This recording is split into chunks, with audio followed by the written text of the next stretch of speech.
y grados de recomendación. Lo extendí a grados de recomendación porque pues me parece un tema muy conectado con esto primero y pues la idea es aprovechar también el tiempo en esta parte relacionada. Cualquier duda que tengan me pueden interrumpir, no hay problema. Y al final podemos dejar para preguntas, si les parece. Listo.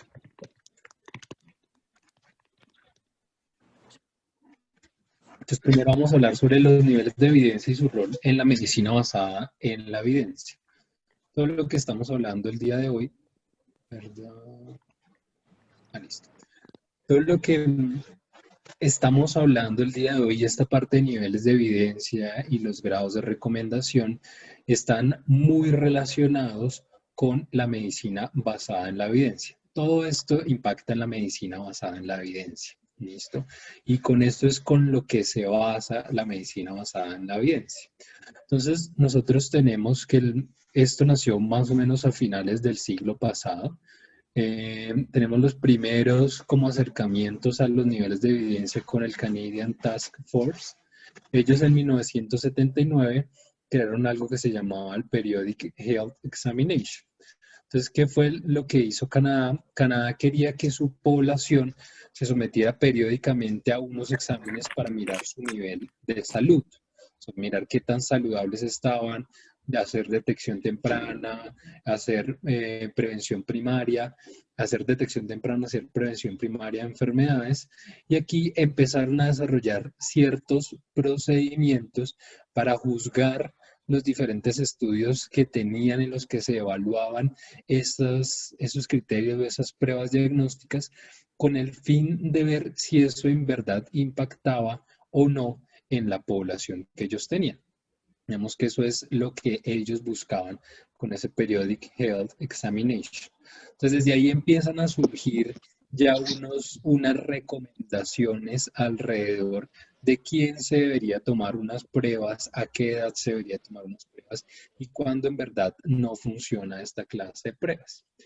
Esto mismo lo empezó a profundizar mucho más Dave Sackett. David Sackett es uno de los investigadores, uno de los epidemiólogos quizás más importantes del siglo pasado. En 1949, él publica un artículo que se llama Rules of Evidence and Clinical Recommendations on the Use of Antithrombotic Agents. Aquí él saca unos primeros niveles de evidencia, que los vamos a ver ahorita, que empiezan ya a ser como lo que se utilizaba en ese momento, o lo que se usa en ese momento basándose en lo que él dice. David Sackett en 1989, ustedes van a ver que David Sackett es muy influyente en epidemiología, especialmente en el siglo pasado. Con base en eso, la jerarquía de los estudios fue determinada a partir del riesgo de sesgo de cada estudio. Entonces, ustedes van a ver que cada estudio tiene un nivel de sesgo dependiendo de las características del mismo diseño y también de las características que uno le da a partir de cómo está manejando su población, de cómo está manejando el ingreso de los pacientes, de cómo está haciendo el análisis de la misma información. Y con esto se describe que los ensayos clínicos aleatorizados controlados tienen un diseño libre de sesgo y tienen un bajo riesgo de errores sistemáticos. Por eso los ensayos clínicos aleatorizados controlados se consideran como en la jerarquía como esa punta, como ese estudio que tiene un menor riesgo de sesgo, porque todo alrededor de un ensayo clínico es muy estricto, todo alrededor de un ensayo clínico es muy controlado, intentando evitar posibles sesgos alrededor de esto.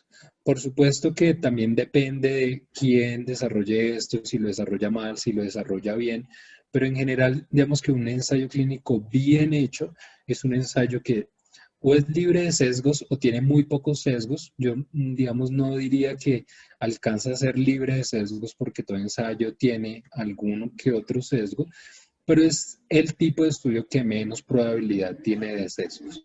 Y recuerden que los sesgos a lo que nos llevan es que el estimado que nosotros sacamos de ese estudio se aleje del parámetro. Recuerden ustedes que el parámetro es ese número, ese valor poblacional que nosotros nunca tenemos, porque nosotros no podemos hacer un estudio a toda la población. Entonces uno hace estudios con pocos sesgos, con un buen diseño, con una buena muestra, intentando llegar a un estimado, un número, ese resultado que se acerque a ese parámetro final que tenemos. Entonces, los sesgos lo que hacen es alejar nuestro estimado de ese parámetro real. Entonces, entre más uno controla esos sesgos, más confiabilidad uno tiene en su estudio. También tenemos una modificación de los niveles, que esto se realizó después en Oxford, especialmente en el 2009, en un centro que se llama el CEBM, que es un centro pues, de medicina basada en la evidencia en la Universidad de Oxford, que lo que nos dijo es que dependiendo de la pregunta que nosotros nos estemos realizando, pues el nivel de evidencia va a ser diferente. Entonces, si mi pregunta es, ¿cuál es la prevalencia de diabetes en Colombia? Un ensayo clínico no es el mejor estudio para eso, porque un ensayo clínico está evaluando qué tan efectivo es un tratamiento o qué tan efectivo es una prueba diagnóstica, pero no nos está diciendo la prevalencia de una enfermedad y no es el mejor estudio para saber cuál es la prevalencia de una enfermedad. Para saber la prevalencia de una enfermedad, el mejor estudio es un estudio de corte transversal. Entonces, dependiendo de mi pregunta de investigación, va a depender la jerarquía de los estudios y mi nivel de evidencia. Entonces, este es el estudio que yo les mencionaba de David Sackett, en el que salió este cuadrito, que es uno de los primeros cuadros en los que se relaciona o en los que se nombra cuál es el nivel de evidencia y cuál es el grado de recomendación. Nivel de evidencia y grado de recomendación son dos cosas diferentes, aunque están relacionadas.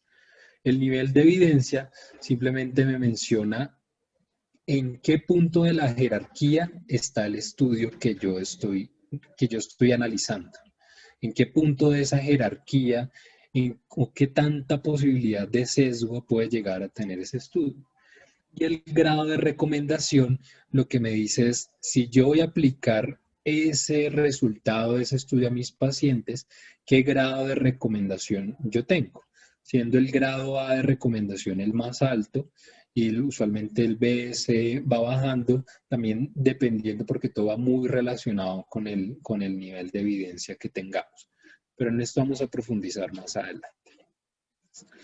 Entonces, se dio una clasificación de la evidencia según los tipos de estudio. No todos los artículos publicados tienen el mismo impacto en la toma de decisiones.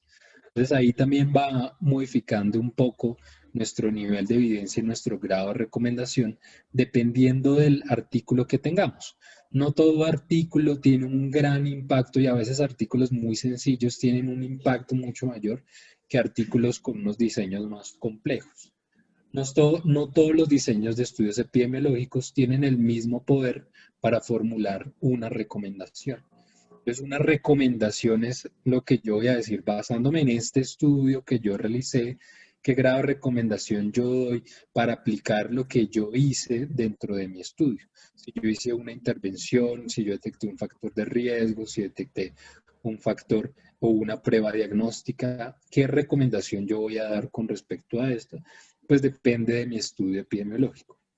Un mismo diseño de investigación puede tener un nivel de evidencia y grado de recomendación diferente según el escenario clínico o el ámbito de la práctica clínica que corresponde. ¿Esto qué quiere decir?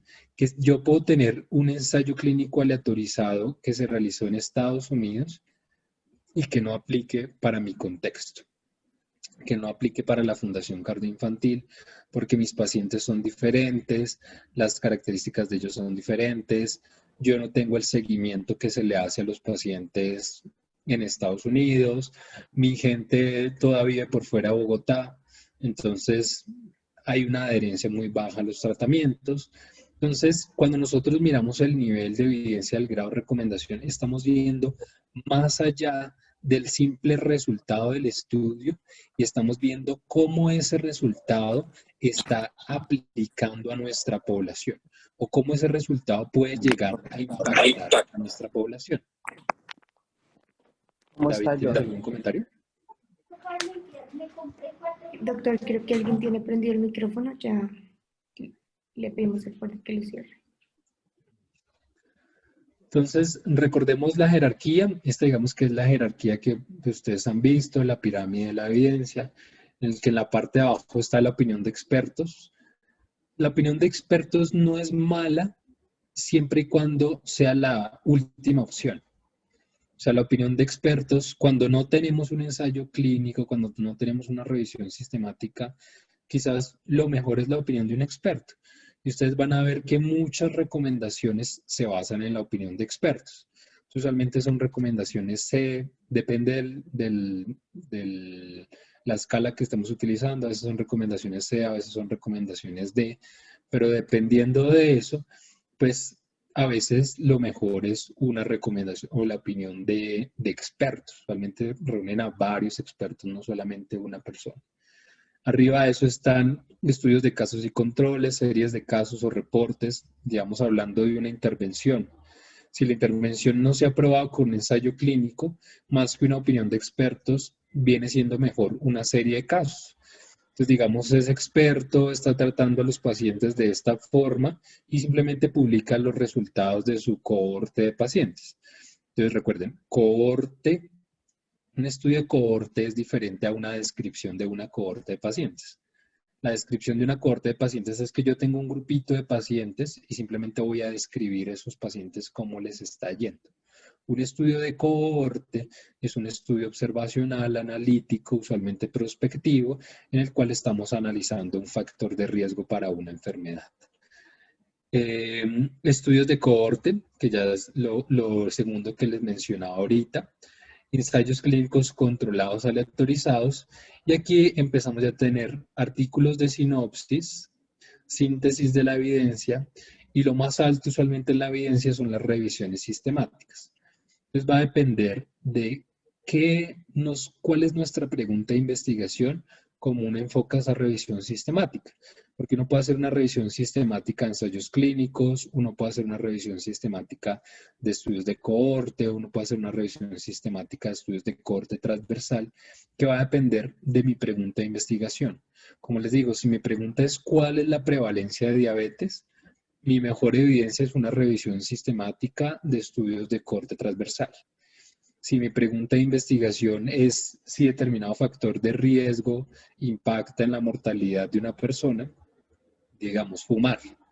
Entonces yo lo que tengo que hacer es una revisión sistemática de estudios de cohorte, porque yo no puedo poner a alguien a fumar porque eso no es ético.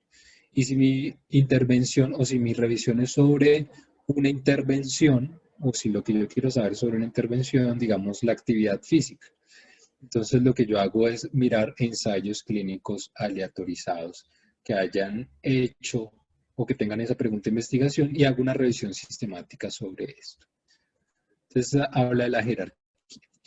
Los niveles de evidencia es una herramienta, un instrumento o escalas que clasifican, jerarquizan y valoran la evidencia disponible de forma tal que con base en base a su utilización, perdone, con base en su utilización se puede emitir juicios de recomendaciones. Entonces es un primer paso que uno tiene que dar antes de poder dar una recomendación. Los niveles de evidencia califican la solidez de la información y con solidez hablan de qué tan bueno es el diseño y qué tan confiable es la información o el diseño que estamos teniendo, o el resultado que estamos teniendo de ese estudio. Los niveles de calidad de la información, y con calidad hablamos más que todo del riesgo de sesgo, de la posibilidad de sesgo que tenemos. La validez interna. Recuerden que la validez interna es qué tan confiables son los resultados que tenemos del estudio. La validez externa es cómo yo llevo mis resultados a otra población diferente. Un sinónimo de validez externa es generalizabilidad. Validez interna es simplemente mirar si los resultados de mi estudio internamente sí son confiables. Y también tenemos un sistema de valoración del conocimiento. Todo esto lo tenemos en cuenta dentro de nuestros niveles de evidencia. Tenemos varios antecedentes. Entonces, por aquí ustedes recuerdan el que les mostré ahorita de Sackett. el del Canadian Task Force, que fue el que les nombré en la primera diapositiva. Otro que tenemos aquí de la Sociedad de Cirujanos Plásticos. Entonces, esto se volvió un problema y se ha vuelto un problema porque el nivel de evidencia no ha sido algo totalmente estandarizado.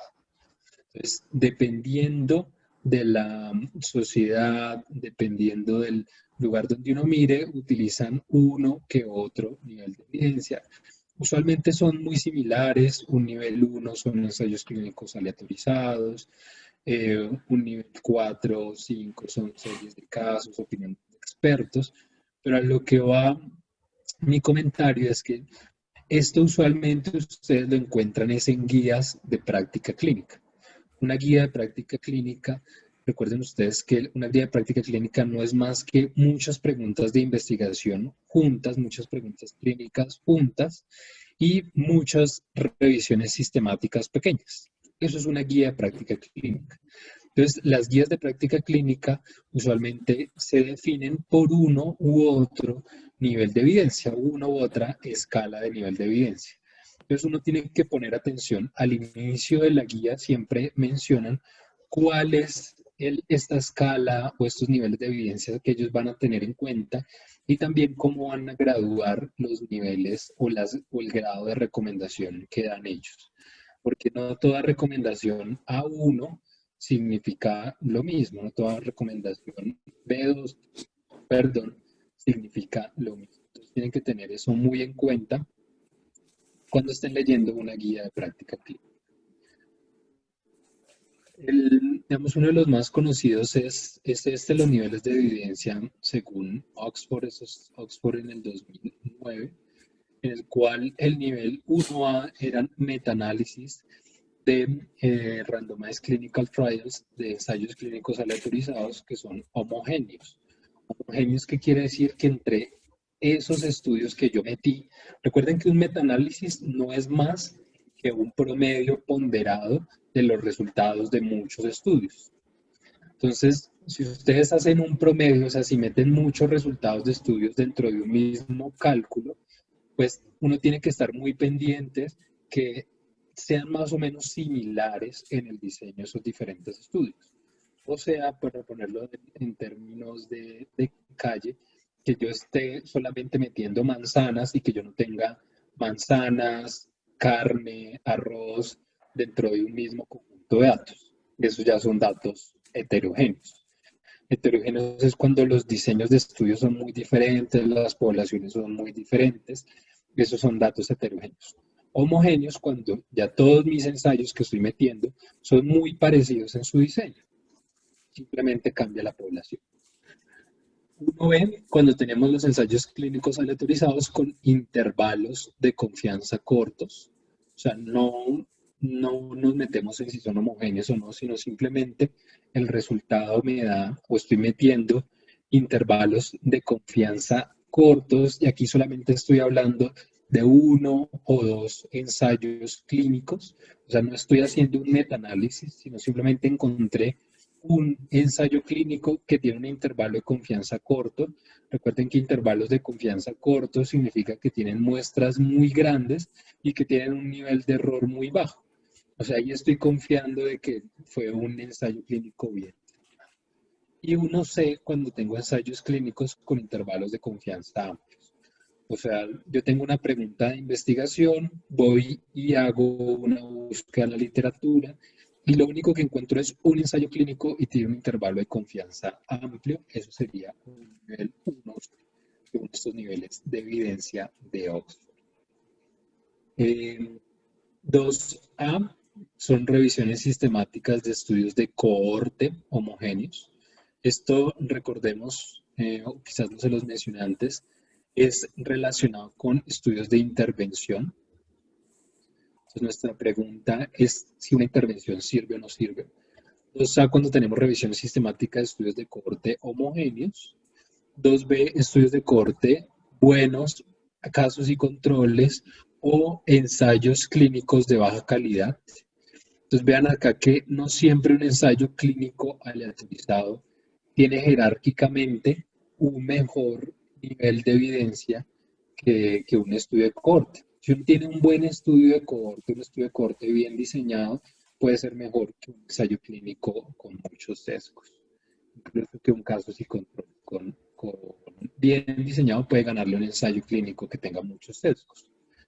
Estudios ecológicos, recuerden que los estudios ecológicos no es estudios verdes ni estudios buenos con el planeta, sino los estudios ecológicos son estudios en los que se analiza información de mucha gente al mismo tiempo. Entonces, digamos, yo puedo hacer un estudio ecológico sobre cómo impacta en la mortalidad de una población la contaminación del aire. Entonces, lo que yo voy a hacer es mirar la contaminación del aire en un barrio, en una ciudad o en un país entero, mirar los niveles de contaminación del aire en esa población grande. No la voy a ver persona por persona, sino población grande, y voy a ver la mortalidad o la tasa de mortalidad de esas personas. Eso es un estudio ecológico. Cuando tenemos datos macro, cuando tenemos datos conjugados de muchas personas en un mismo dato. Eso es un estudio ecológico. 3A, ensayos clínicos, estudios de casos y controles. 3B, estudios de casos ecológicos. Perdón. 3A es revisiones sistemáticas de estudios de casos y controles. 3A, revisiones sistemáticas de estudios de casos y controles. 3B, estudios de casos ecológicos. 4 son series de casos, casos y controles y cohortes que tienen pobre diseño. Y 5, opinión de expertos. Pero como les digo, este es uno de tantos y no siempre se utiliza este. Yo les mencionaba que también, y esto lo sacaron posteriormente, y esto son la clasificación de niveles de evidencia según Sackett. Esta es una actualización a lo que él hizo en el 89. Y como les digo, depende de mi pregunta de investigación, pues yo voy a tener un nivel de evidencia diferente o una jerarquía de los estudios diferente. Si mi estudio es sobre pronóstico, si mi pregunta es sobre pronóstico, un nivel de evidencia 1A es una revisión sistemática con homogeneidad y metaanálisis de estudio de cohortes concurrentes. Entonces aquí ya no voy a tener ensayos clínicos como si lo tengo si mi pregunta de investigación es sobre una terapéutica, sobre una intervención. Entonces en terapéutica o intervención, mi nivel de evidencia 1A es una revisión sistemática de ensayos clínicos. Si mi estudio es de pronóstico, es una revisión sistemática de estudios de cohorte. Si mi estudio es de diagnóstico, una prueba diagnóstica, revisión sistemática de estudios de diagnóstico. Y si mi estudio o si me pregunta sobre estudios económicos, una revisión sistemática sobre estudios económicos. Entonces, depende de su pregunta de investigación, de esto va a depender su nivel de evidencia o su clasificación de nivel de evidencia. Entonces, no es porque yo tengo un estudio de cohorte o mi pregunta de investigación es sobre pronóstico, no es que mi máximo nivel de evidencia va a ser 2A, porque no hay, o sea, esto no existe para estudios de pronóstico. Entonces, depende de eso y digamos por eso se utiliza mucho más ahora que es el de Sackett, o que es también de Oxford, niveles de evidencia de Oxford. Entonces, si mi pregunta es ¿qué tan común es el problema? O sea, una pregunta de prevalencia. El nivel 1 es encuestas locales y actuales aleatorias de la muestra, o sea, un censo. Ese es mi nivel 1. Nivel 2, revisiones sistemáticas de encuestas que coincidan con las circunstancias locales. Entonces, dependiendo de mi pregunta de investigación, ¿qué pasaría si no se agrega una terapia? O sea, un estudio pronóstico, revisión sistemática de estudios de cohorte de inicio. Diagnóstico. ¿Es preciso el test o monitoreo o test diagnóstico? Revisiones sistemáticas de estudios transversales con estándar de referencia aplicado de forma consistente y con enmascaramiento. Entonces, dependiendo de mi pregunta de investigación, y aquí es muy claro, mi pregunta de investigación es aquí orientada, pues el nivel de evidencia va a ser diferente. ¿Tiene alguna duda con respecto a niveles de evidencia?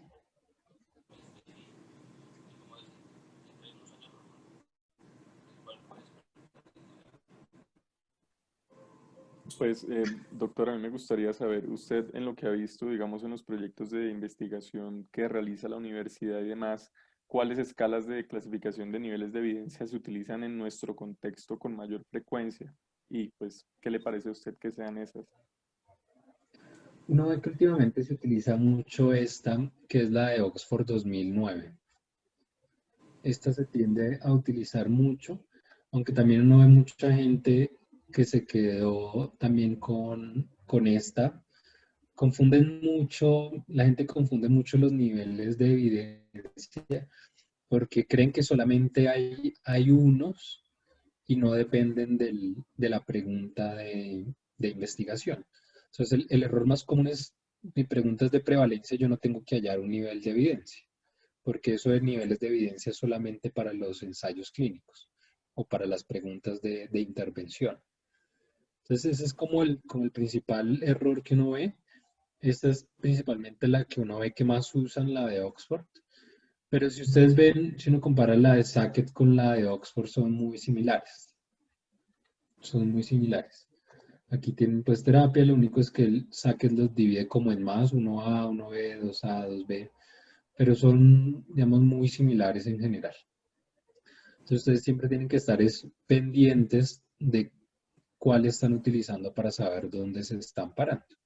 Pero en general saben que digamos, el nivel uno es un nivel que nos muestra que el estudio de donde sacaron o los estudios donde sacaron esa información son estudios confiables para responder esa pregunta de investigación.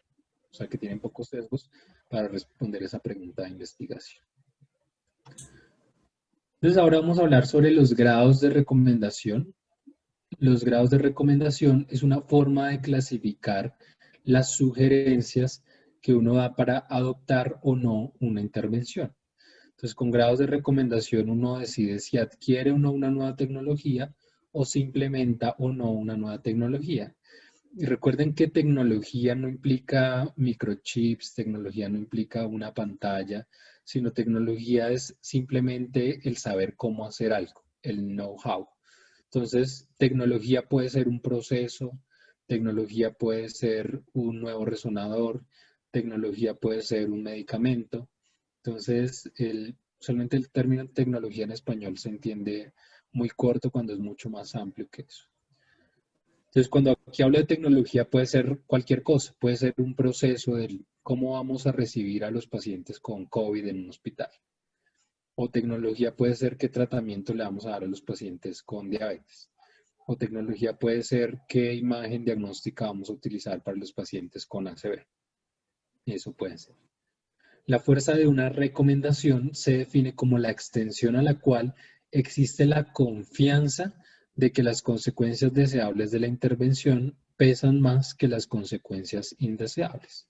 Entonces, cuando sean recomendaciones altas, quiere decir que las consecuencias buenas superan a las consecuencias malas, o que los resultados o esa balanza que yo tengo entre mi resultado o lo que yo espero supera con creces los factores de riesgo o esas, digamos, o esas reacciones adversas a las que yo estoy exponiendo a mi paciente con cada intervención que yo estoy realizando.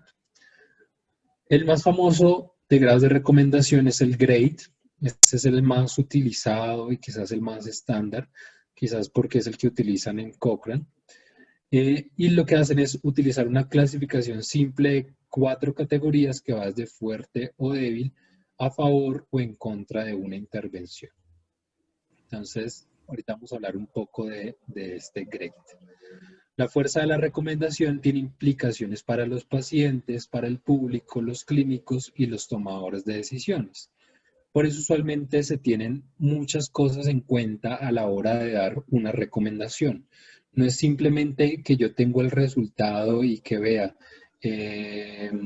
X medicamento me funciona para la diabetes, voy a traerlo para Colombia, sino ese cómo funciona para los latinos, si funciona para los diabéticos de acá, si funciona mejor que otros medicamentos, qué impacto tiene sobre el sistema de salud. Todas estas cosas, qué impacto tiene sobre mortalidad, que van más allá de simplemente un resultado, sino es ver ese resultado a la luz del contexto en el que uno vive. A eso intenta ir los grados de recomendación. Por eso muchas veces los grados de recomendación son muy diferentes dependiendo del país o la misma ciudad en la que uno esté. Puede ser diferente el grado de recomendación teniendo la misma evidencia en Estados Unidos que en Colombia. Entonces, ahí les hablábamos de algunos desenlaces deseables y no deseables que uno va a tener en cuenta a la hora de dar estos grados de recomendación.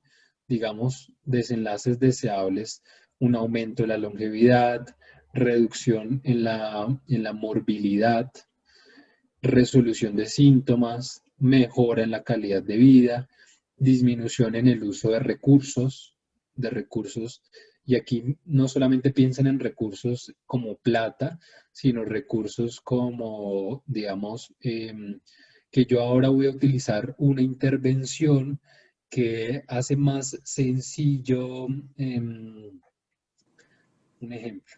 Bueno, por ejemplo, en UCI, para hacer una medición directa de la presión intracraniana, eso tiene que ser un procedimiento que lo hace directamente un neurocirujano.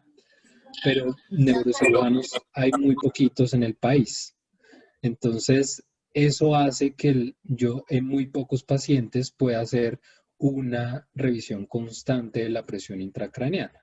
Entonces, yo puedo tener otras medidas indirectas me salen mucho más económicas, entonces yo puedo, no sé, hacerle una ecografía del nervio óptico o algo así, que pueden ser no lo mismo que cuando uno pone el catéter que pone el neurocirujano, pero sí son medidas que son mucho más económicas y que van a llegar a mucha más población. Entonces, la idea de muchas intervenciones es llegar a eso, llegar a descomplejizar muchos procedimientos y que, bueno, uno no va a tener el mismo resultado exacto, pero sí vamos a impactar a mucha más población que la que uno impactaría con el procedimiento estandarizado.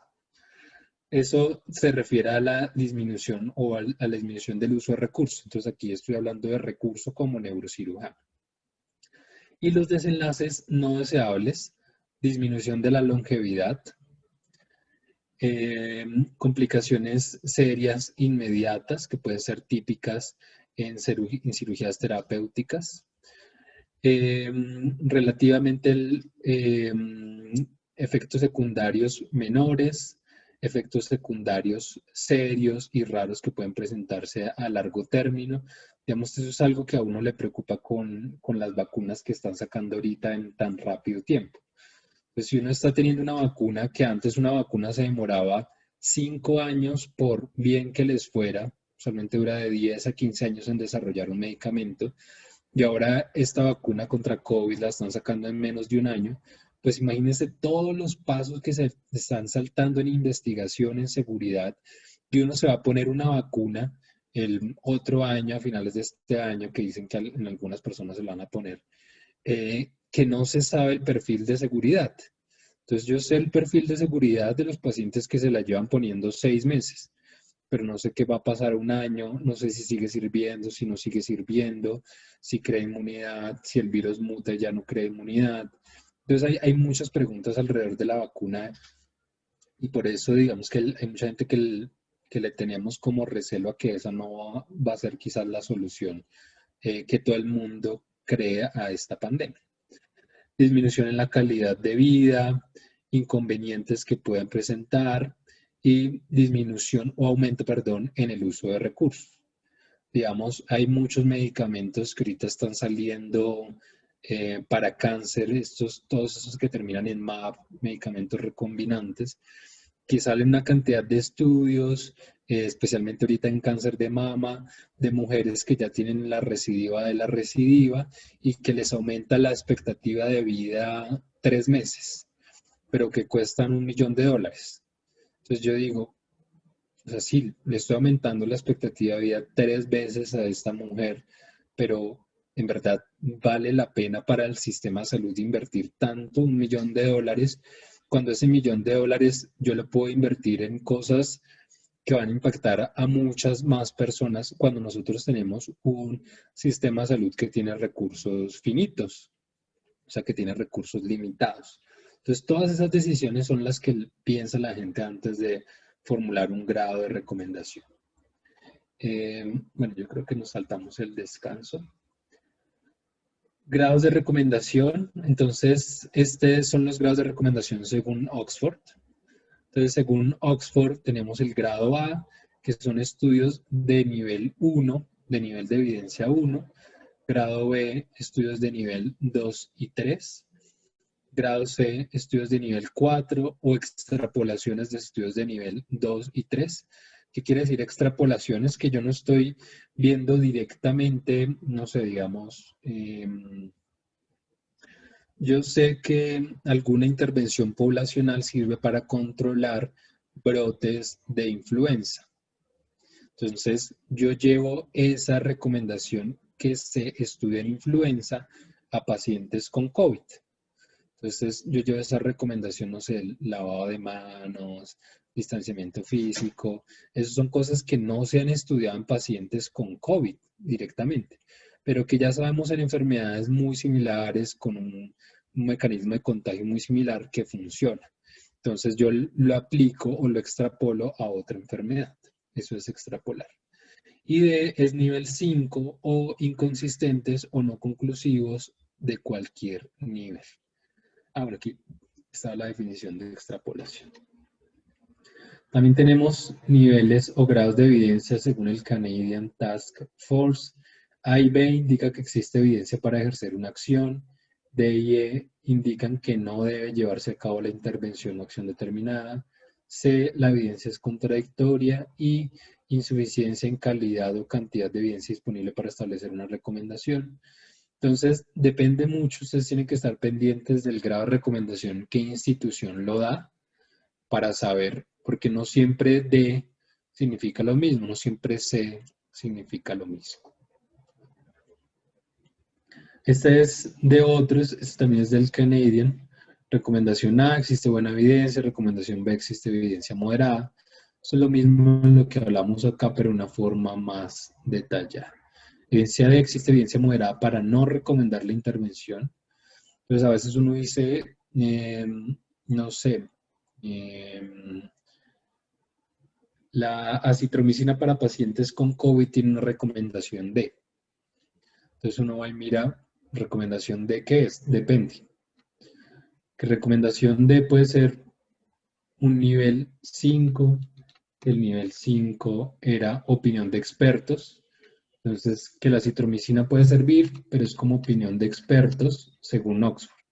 Pero si uno se va al Canadian Task Force, recomendación D es, existe evidencia moderada para no recomendar la intervención. Entonces, según uno puede decir como si la utilice, pero es una recomendación a expertos, y según el otro, significa no la utilice. Recomendamos que no lo utilice.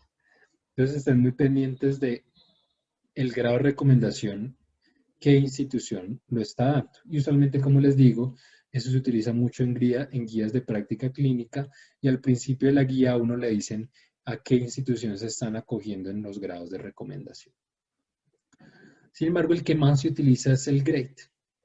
El GRADE es un marco transparente para desarrollar y presentar resúmenes de evidencia y proporcionar un enfoque sistemático para hacer recomendaciones de práctica clínica.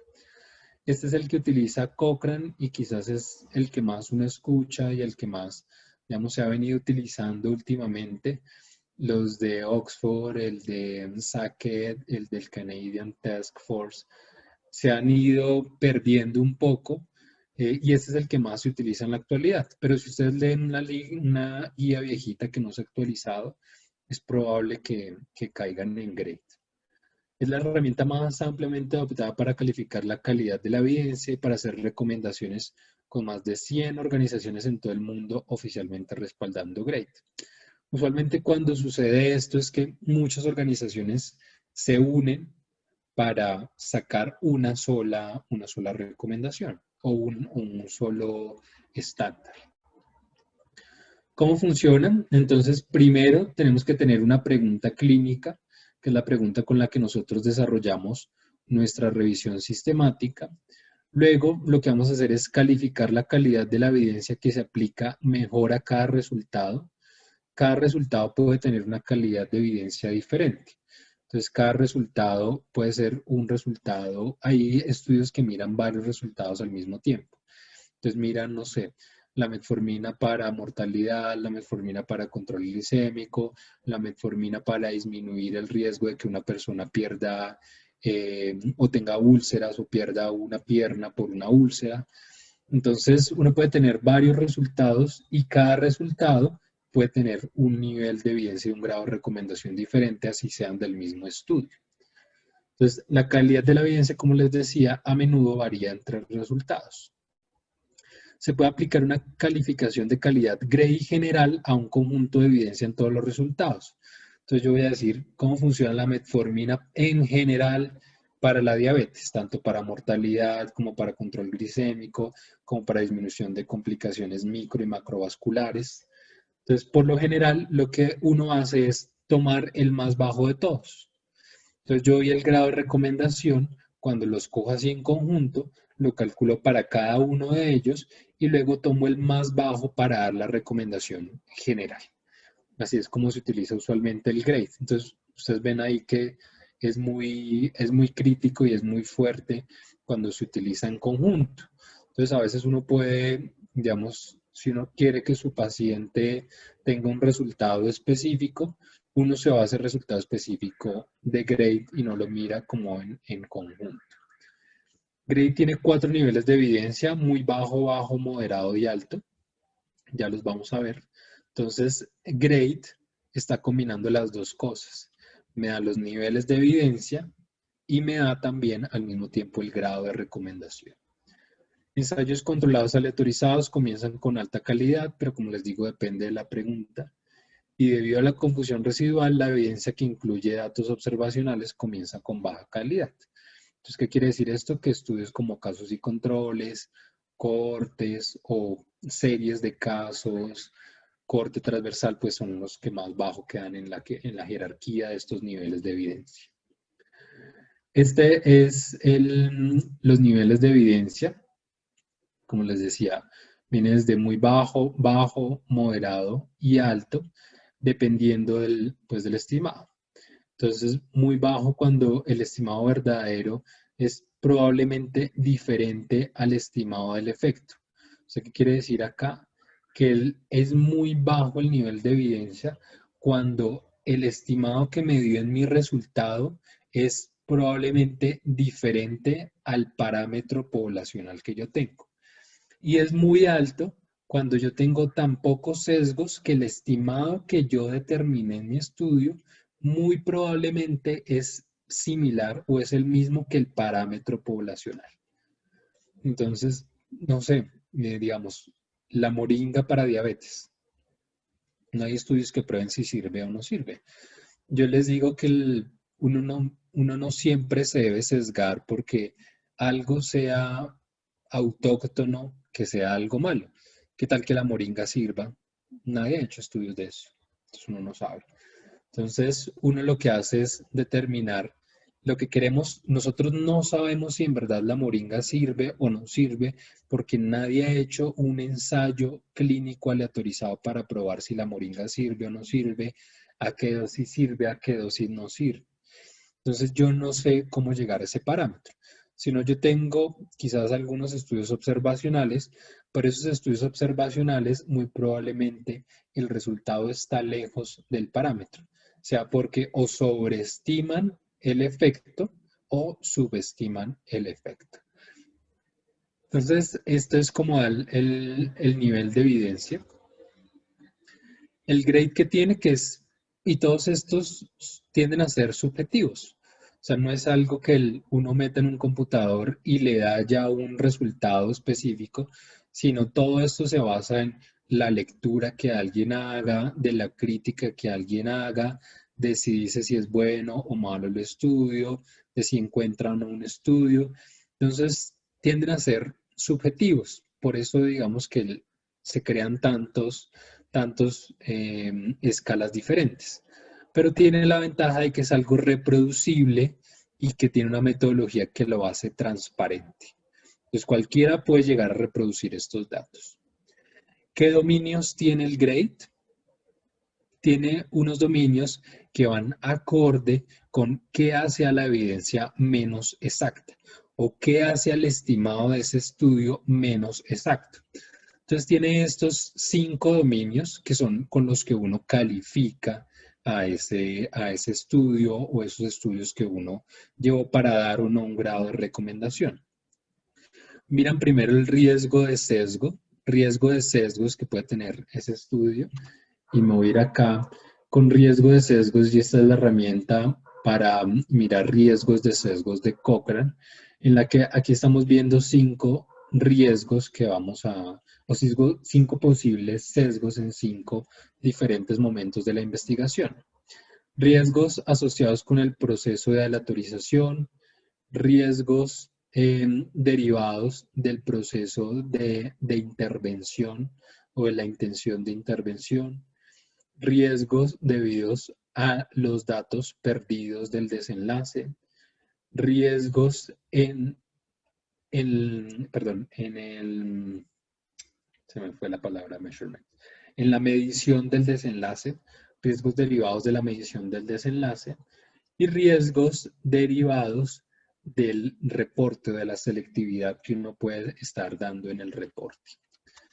Entonces, uno mira diferentes riesgos de sesgo dentro del estudio, mira qué tan impreciso o preciso es el estimado, esto lo miramos con el intervalo de confianza, mira qué tan inconsistente es la evidencia, esto quiere decir, si en todos los estudios se muestra que mi intervención funciona, si yo me encontré un estudio en Colombia, en la India, en Estados Unidos, en Francia, y en todos me muestra que funciona, pues es una evidencia consistente. Pero si en unos dice que sí, en otros dice que no, en otros dicen que hace más daño, en otros dice que como que ni sí, sí, no, ni no, pues es inconsistente y ahí le tiende a bajar el grado. También lo que estamos mirando es si se miró directamente si estaba funcionando o no esa intervención sobre el resultado que yo quiero ver en mi paciente. Entonces, si yo quiero ver cómo la moringa funciona en el control glicémico, yo tengo que ver que los estudios hayan mirado el control glicémico y no la probabilidad de mortalidad o la calidad de vida o otra variable resultado en el mismo paciente. Eso quiere decir si es directo o indirecto. Entonces, si yo quiero dar una recomendación sobre si la moringa sirve para tener un buen control glicémico de los pacientes, pues yo tengo que tener estudios en los que se haya evaluado la moringa para el control glicémico de los pacientes. Y por último, el sesgo de publicación. Recuerden que dentro de la comunidad científica no se aceptan sí, quizás la palabra se aceptan. No se aceptan muy bien los estudios cuando los resultados son contrarios a lo que uno esperaba o cuando los resultados no dan ni lo uno ni lo otro. Y esa clase de estudios tienden a no publicarse. Ahorita hay como una ola de una tendencia que lo que quiere es llevar a que todos los estudios se publiquen, todos los resultados se publiquen, sin importar si son lo que yo esperaba o lo que no esperaba. Porque esto es lo que me implica es a que yo no tengo toda la información disponible para tomar una decisión, sino yo solo tengo información sesgada. Entonces, digamos, yo tengo 5 estudios que me dicen que la moringa no sirve y tengo uno que me dice que la moringa sí sirve, pero yo solo encuentro el que me muestra que la moringa sí sirve. Entonces, ¿yo qué decisión tomo? Pues formulo moringa a mis pacientes. Pero yo lo que no sé es que hay otros 5 estudios que me dicen que no funciona y entonces yo estoy tomando una decisión basándome en una información sesgada. Entonces, tiene en cuenta estos 5 criterios para poder clasificar la, la evidencia. Y por otro lado, ¿qué hace a la evidencia más exacta? Grandes magnitudes de efecto, o sea, cuando tenemos RRs o Rs muy grandes, 5, 10, 20, porque cuando uno tiene un RR de 1, 1, 1, 2, pues está como que sí hay una diferencia, pero ¿será que es clínicamente significativa? Recuerden ustedes que es muy diferente estadísticamente significativo a clínicamente significativo. Hay cosas que son estadísticamente diferentes o diferentes estadísticamente, pero que no son clínicamente significativas. O sea, pues sí, se presenta esa diferencia, pero esa diferencia es muy pequeña y no me impacta en mis pacientes. Gradiente dosis-respuesta, que quiere decir que a mayor dosis de algo y medicamento, un factor de riesgo, yo tengo más probabilidad de que se presente mi desenlace. Digamos, fumar, si yo me fumo un cigarrillo cada mes, pues es diferente el riesgo si yo me fumo 2 cajetillas al día. Confusores residuales tienden a disminuir la magnitud del efecto. Perdón, que esto me quedó súper mal escrito. ¿Qué quiere decir esto? Que muchas veces uno no logra controlar todos los factores confusores dentro de un estudio. Pero cuando uno hace una evaluación, un análisis de sensibilidad y mira que esos confusores residuales lo que hacen es disminuir la magnitud de mi efecto, o sea, subestimar digamos, el efecto de esa intervención, pues uno dice, vea, como que mi intervención sí está funcionando. Porque cuando yo tengo factores confusores que me aumentan el efecto de mi intervención, lo que yo digo es como, vea, puede que esto en verdad no esté funcionando y en verdad sean estos otros factores lo que me está produciendo el efecto.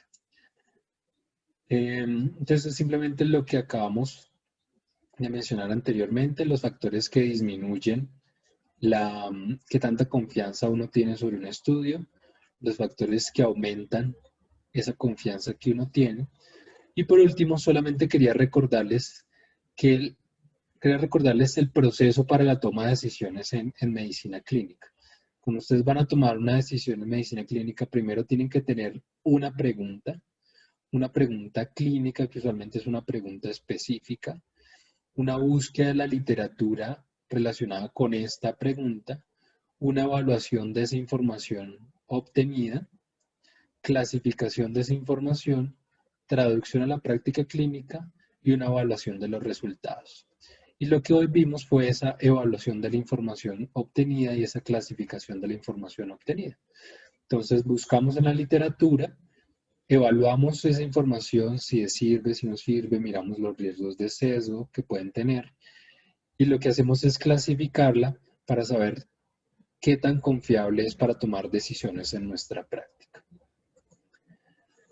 Entonces, quería dar solamente unos agradecimientos al doctor Trillos, a la doctora Ángela María Ruiz, a la doctora Ana María Barragán, debido a que varias de las diapositivas de esta presentación fueron inspirados en presentaciones de ellos también. Perfecto, doctor. Muchísimas gracias. Con mucho Ya gusto. vamos a proceder a las preguntas. Eh, entonces, bueno, primero muchísimas gracias, doctor. Estuvo muy interesante la charla y creo que nos despejó muchísimas dudas. Entonces, en Perfecto. cuanto a las preguntas que nos dejaron los compañeros, entonces, la primera dice, doctor, ¿el QUADAS 2 o la herramienta QUADAS 2 serviría para evaluar la calidad del estudio y así poder brindar un grado de recomendación del mismo? Recuerden que el QUADAS 2 es solamente para pruebas diagnósticas. Entonces, el QUADAS 2 es una herramienta que utiliza, bueno, que utiliza cuando hacemos revisiones sistemáticas de pruebas diagnósticas, digamos, la utilizan mucho en Cochrane también, pero está enfocado en esta parte de pruebas diagnósticas y está enfocado más en evaluar el riesgo de sesgo que tiene un estudio en particular. Entonces, se queda corto para dar un grado de recomendación general de una revisión sistemática y lo que usualmente se utiliza es para un estudio, saber, y un estudio de pruebas diagnósticas, saber si es confiable o no es confiable o qué tanto riesgo de sesgo tiene. La palabra, perdón, es qué tanto riesgo de sesgo tiene un estudio de pruebas diagnósticas, que es solamente uno de los elementos que tenemos en cuenta para dar un grado de recomendación. Perfecto, doctor. Muchas gracias. La siguiente pregunta dice, con respecto al ejemplo que se daba sobre los estudios de la moringa, ¿sería ético hacer un estudio para conocer sus beneficios o riesgos o dosis, teniendo en cuenta justamente que no hay certeza sobre los potenciales riesgos a los que se enfrentan los que participen en el estudio? Uno, recuerden ustedes que todo el proceso para encontrar nuevos principios activos eh, viene con un proceso anterior para evaluar la seguridad. Entonces son todas las fases que vemos, la fase uno, 2, 3 y hasta llegar a la fase 4 de los ensayos clínicos. La fase uno es usualmente en animales, entonces se miran animales qué tantos efectos adversos o qué tanto efecto produce sobre ellos. Entonces es lo que veíamos como en enero, febrero, que decían, ay, no, que la vacuna de Oxford sí produce efecto en las raticas o no produce efecto en las raticas, o produce efecto en los monos o no produce efecto en los monos. Estudios de fase 2 ya es como, bueno, esto parece que funciona, parece que no produce efectos adversos o por lo menos no son significativos. Ahora vamos a probarlo en voluntarios sanos. Esos son los estudios fase 2. Yo tengo personas sanas del día a día, usualmente son estudios con poquitas personas. Les doy el medicamento y lo que estoy probando acá es qué dosis produce efectos adversos, y también lo que estoy probando acá es no tanto la efectividad, sino lo que estoy probando es si es un medicamento seguro. Entonces, esa es en la fase 2. Y en la fase 3 ya me voy a la población en la que va a funcionar. Usualmente son estudios en los que se prueban en poblaciones ideales. O sea, son ensayos clínicos en los que estamos viendo en condiciones ideales si funciona o no. Y estudios fase 4 en la vida real, si en la vida real le funciona. Entonces, digamos, en el caso de la moringa, uno primero lo probaría en animales. Si uno ve, solamente digamos la moringa se ha visto que no tiene ningún efecto adverso general. Luego uno mira en voluntarios sanos si funciona o no. Luego lo mira en pacientes solamente con diabetes, que no tengan nada más, que tengan, digamos, ciertos parámetros del control glicémico, digamos que solo estén utilizando metformina y que no estén utilizando otros. Y ya cuando uno mira que sí funciona como un acompañamiento, no solo como el medicamento solo, sino como un acompañamiento, pues uno lo prueba en la vida real. En la vida real, donde el paciente no solo tiene diabetes, sino tiene hipertensión, tiene hipotiroidismo, no es adherente al tratamiento y tiene una cantidad de cosas. Entonces uno no va directamente a probar las cosas con los pacientes, sino siempre tiene que llevar un proceso para dar seguridad a estos pacientes. Perfecto, doctor, muchísimas gracias. Con Doctor, gusto. personalmente yo también tengo una duda y es, digamos, Claro. con respecto a cuando, digamos, hay un ensayo clínico que quiero implementar o estoy buscando de entre muchos ensayos clínicos cuál implementar en mi institución, por ejemplo, donde yo trabajo. ¿Existen algunos predictores de éxito o algunas herramientas que me hagan pensar, prefiero implementar este ensayo clínico porque quizás sí se pueda traducir adecuadamente a mi práctica clínica? O sea, como qué parámetros debo mirar así que sean súper importantes como para saber cuál elegir. Juan, cuando dices implementar es los resultados del ensayo. Sí, doctor, digamos si el ensayo realizaron alguna intervención y yo quiero también hacerla en mi hospital, pero digamos cómo disminuyo el riesgo o cómo maximizo la posibilidad de que mi resultado sea igual al del estudio. Primero uno, o sea, lo que intentas es hacer una buena revisión de la literatura para incluir todos los posibles ensayos clínicos relacionados con ese evento de interés o esa intervención o esos pacientes que tú quieres mirar. Y no solamente te quedas con un ensayo, a no ser que sea el único que responde a tu pregunta de investigación. Si es así, lo que uno hace es mirar qué tan diferentes o qué tan similares son las poblaciones y qué puede tener diferentes esas poblaciones que pueda llegar a ser diferente el resultado de mi intervención. Entonces, por ejemplo, que yo estoy evaluando, eh, no sé, alguna intervención específica y mis pacientes, uno ve que los pacientes que estaban en ese ensayo clínico eran pacientes que estaban muy complicados. Entonces, usualmente en pacientes más complicados, algunas intervenciones tienden a sobreestimar su efecto. Que si el paciente está más malito, pues uno mira el efecto más rápidamente. Y si el paciente está bien, entonces el efecto no se mira como tan drástico como si en el paciente malito, por decirlo así.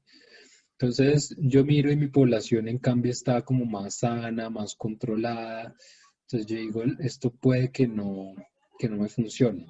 Es más como un ejercicio más de análisis de los datos que yo estoy teniendo para saber si hay una homogeneidad entre los pacientes del estudio y mis pacientes, y con eso yo puedo determinar si al ser similares la intervención va a funcionar igual dentro dentro de estos pacientes míos que como funciona en el ensayo clínico. También lo que uno mira es mirar diferentes factores o riesgos de sesgos dentro de ese ensayo para saber si es confiable la información que me están dando, para ver si es confiable la información o si simplemente se saltaron algún paso que me dice, no, estos resultados no son confiables, así sean buenos. Entonces es como más que todo eso, hacer una buena búsqueda y criticar muy bien la calidad y el riesgo de sesgo que pueda tener el estudio comparando las poblaciones. Perfecto, doctor. Muchísimas gracias. Con gusto.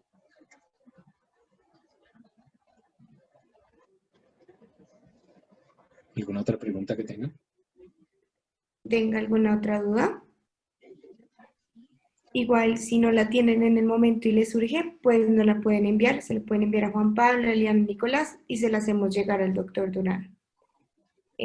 Pues no siendo más, muchas gracias, doctor, por su tiempo, por su charla. Estuvo realmente muy ilustrativa y muchas gracias a todos por haber venido a la charla el día de hoy. Feliz noche.